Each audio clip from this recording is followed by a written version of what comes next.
Hello my dear friends, you're on the Military Summary channel, and this short video we're going to discuss the situation in Bakhmut.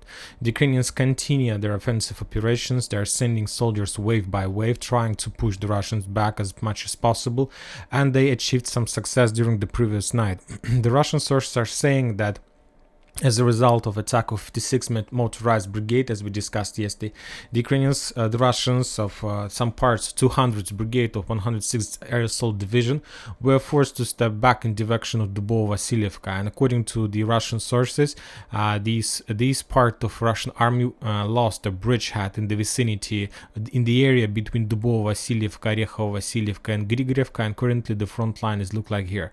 So the Ukrainians continue pushing. I believe and I expect that within the next this day the Ukrainians will try to attack the salient between Zaliznyanska and Dubovo-Vasilievka, and they will try to attack and they will try to develop their bridgehead in direction of Paraskovivka. So this is the main attack, and currently the time for this attack has come. So another updates are coming from the Yahidne area. The Ukrainians continue attacking the Russians between the Berkhovsky Lake and the small forest line. Currently, the Russians were managed to stop the Ukrainians' offensive operation somewhere in this line, and they managed to stabilize the situation, and mainly because of the help of Wagner's that came on to help the Russian forces in this area. When talking about the south, as we discussed, the Ukrainians launched waves of attacks of 5th and 80th Air Assault Brigade in direction of position of 72nd Mechanized Brigade.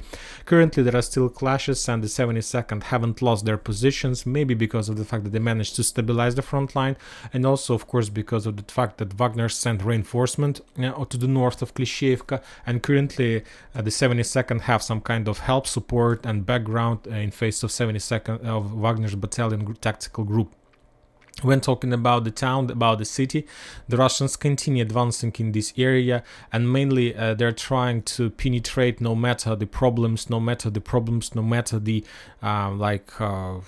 possibilities that Ukrainians will start destroying the buildings in this area and so on. The Russians continue advancing in the fortification by the name of Nest, this one, and as a result of those attacks, the Russians managed to develop their bridgehead in this area, and currently the Russians had progress not just inside this fortification, as you can see, but furthermore the Russians managed to develop their attack along the Livanevskovo Street, this one, and currently they established control not just over the buildings inside the fortification by the name of Nest, but also they managed to develop their bridgehead in the fortification by the name of Constructor.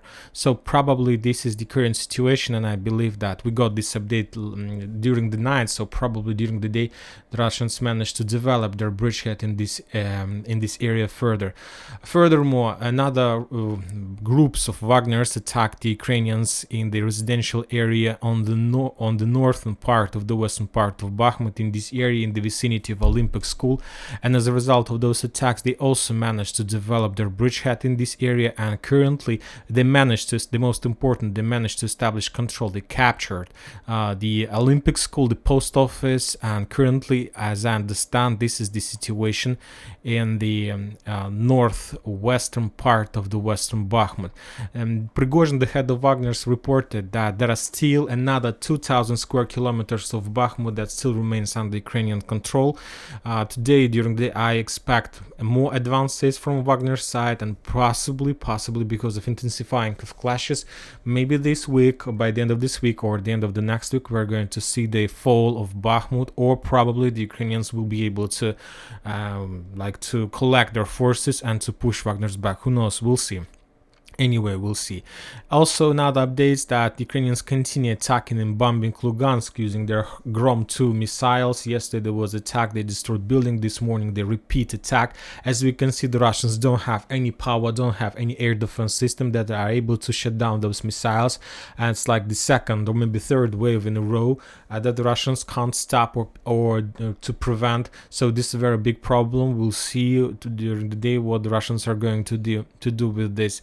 Also, the Russians report about attacks in Kramatorsk and that there was another waves of drone attack of Geranium. And as you can see, according to the geography of attacks, the Russians were attacking the western part of the Nikolaev and the western part of Ukraine. They were maybe trying to attack the... So as you can see, Geraniums managed to get very deep inside of Ukraine. I believe that today, during the Ministry of Defense report, they'll provide more updates about the results of those attacks. So anyway, this is the situation. And that's it for this short video. Military Summer channel reminds to condemn any violence in Ukraine. Thank you for watching. Subscribe to my channel, put your likes, join my Patreon, and have a good day. Bye bye.